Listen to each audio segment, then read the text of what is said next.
But the bulk of our meeting today, we've invited a guest presenter to come and talk to us. If you'll recall from the last time that we met as a committee, we laid out a plan of action and a timeline for both the STARS work as well as the climate action planning work, and really thought about overlaying these and running some of this activity in parallel.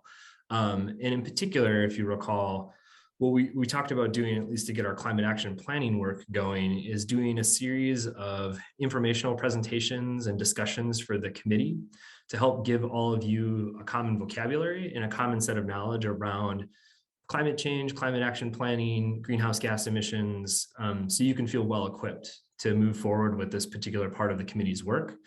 And so today we've invited Bridget Flynn from Second Nature to come and talk to us about the Second Nature climate commitments. A little bit of context, the climate commitments, the university has been a participant in since 2008, and it is the sort of premier forum in higher education for organizing work on climate action. And Bridget will go into details about what those climate commitments mean and how that relates to the climate action planning work. And we thought this was a really good foundation to get started on in terms of grounding the committee in that, because we signed those commitments so long ago, and because our current climate action plan dates back to 2011, we know that many of the committee members here don't have exposure to that. You've had no contact with it before. So we want to give you that kind of baseline knowledge as we start to build up from there. And with that, I am going to turn it over to Bridget to take it away. Awesome. Thank you, Shane. It is great to meet with you guys today. And I'll just, as Shane mentioned, tell you a little bit more about Second Nature and the climate leadership commitments and kind of contextualize University of Minnesota in that. And then we'll talk a little bit more about climate action planning, and we can have some discussion around strategy for climate action planning process, governance, timelines, things like that. And then, yeah, just chat for a bit. And if we don't chat for too long, that's totally fine. And I'll be available, as you get the workflow kind of moving forward. So quickly, just to introduce myself, as Shane mentioned, Bridget Flynn, I'm with Second Nature. I'm a climate programs manager. I've been with Second Nature since July. And in my role, I support the Climate Leadership Network. So primarily, that's really what I'm doing, supporting our campuses of signatories.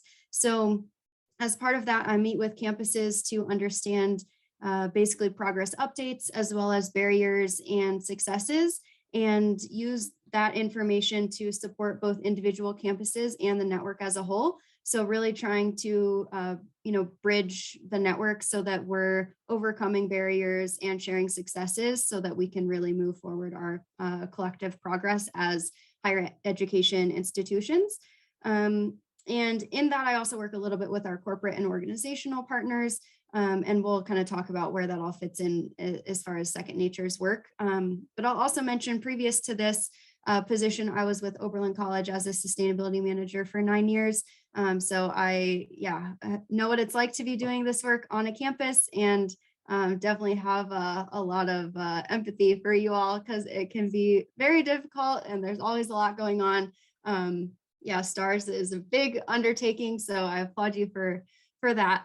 And I think with that, I'll mention, we're at the right slide. So Second Nature's mission is to accelerate climate action in and through higher education. So in is that work that I'm talking about as far as working with higher ed and really trying to move us forward. And the connection to through is really with our policy and international work. And I'm not going to get into that too much, but basically that is to say that we work on mobilizing the higher education sector. So not just individual institutions, but also really the sector towards climate action, and really trying to influence federal and international policy around climate action as well. And if you're interested in that, we can certainly talk more about it, but you can move to the next slide and I'll talk a little bit more about the Climate Leadership Network. So as Shane mentioned, you all signed in 2008. The commitment started in 2006, and the commitments require that the president sign on. So originally the commitments were called the American College and Universities President's Climate Commitment, or ACUPCC. You can see in 2015, we rebranded because that's a very long acronym. And in that rebranding, we also added resilience.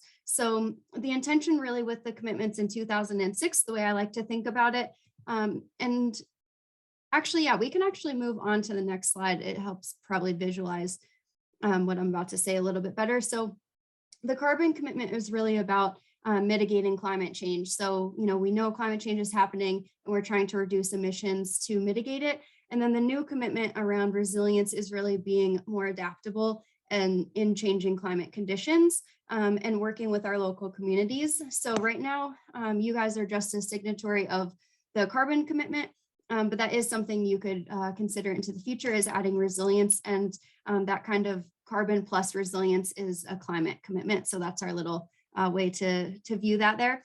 But in terms of what that requires, so the carbon commitment requires annual greenhouse gas emission reporting. And we also, all of the commitments, we ask folks to look into their curriculum, research, and as I said, public reporting, and then of course, creating and revising climate action plans.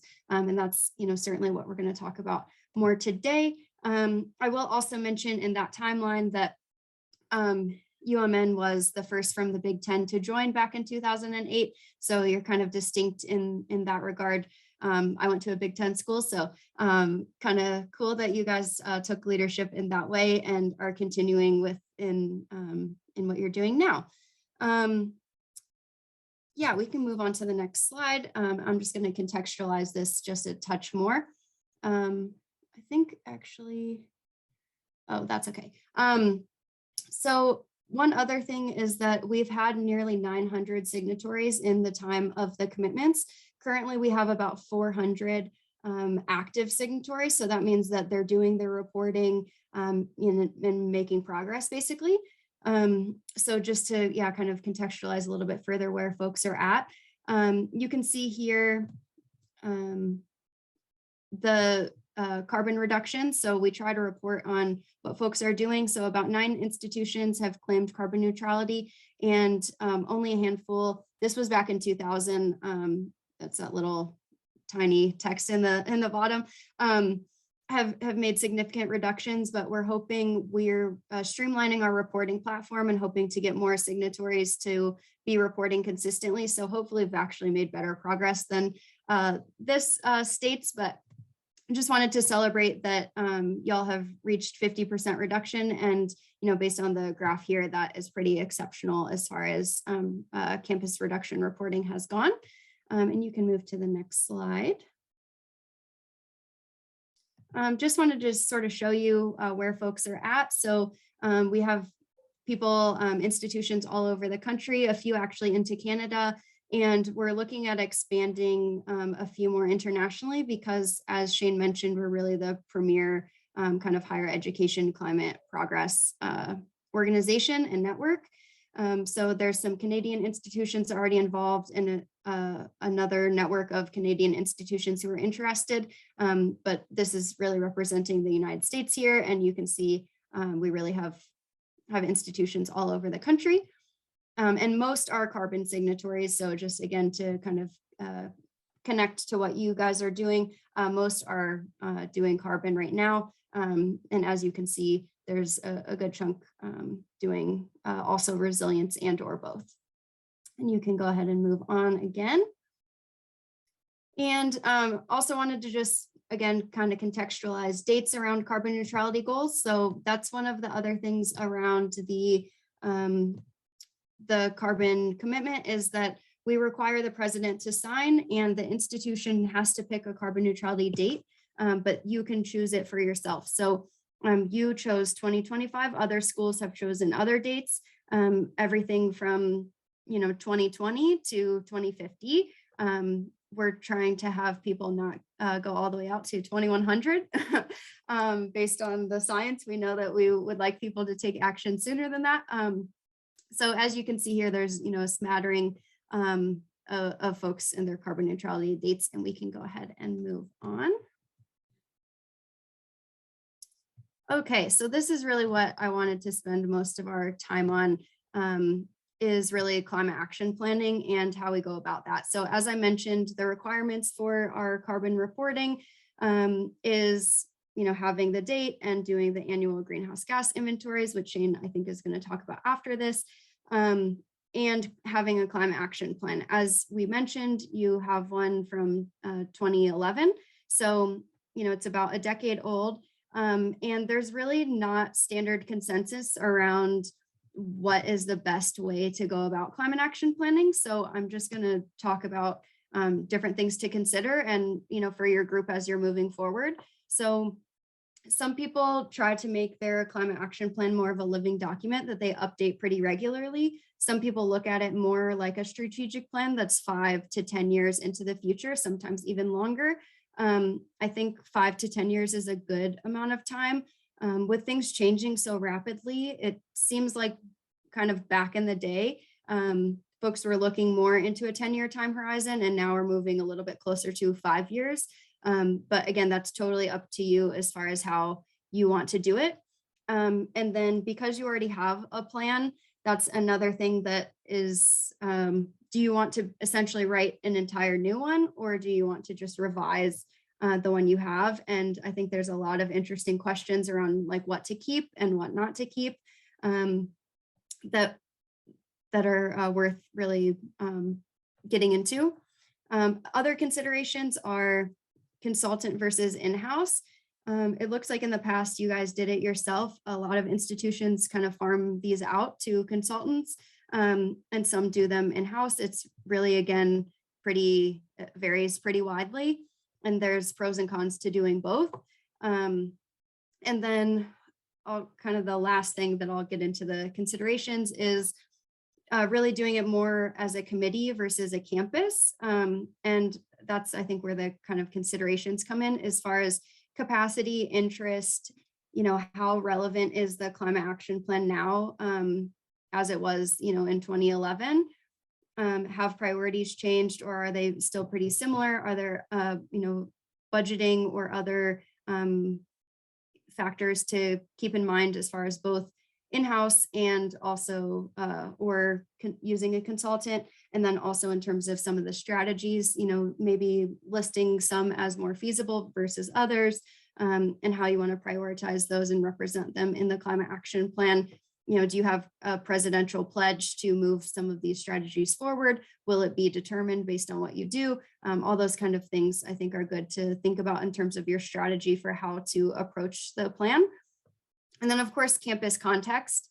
So, usually it takes a lot longer to get a lot of feedback, but people really like to see themselves represented in the plan. So that's another kind of pro and con as far as really bringing in a lot of folks to engage. It certainly takes a lot longer. Hopefully you'll have a much better result, and hopefully you'll have a lot more campus ownership if you have more people involved.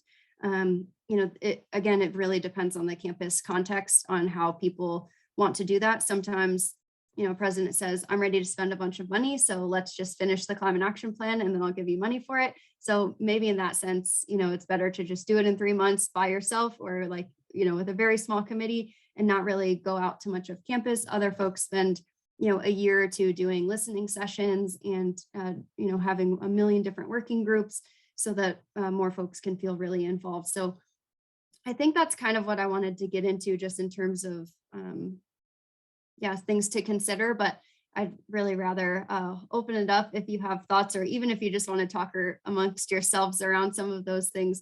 I'm happy to listen or answer. And I also wanted to just share my contact information. As I mentioned, our job is to support you in this work. So we're around. We do have some guidance on our website, but also, we're a small team and really love talking with our signatories. So also happy to come to another meeting, or just if you want to reach out or have a phone call. We're really excited to be supporting this work. So I think that's what I wanted to say, and I'll leave it at that.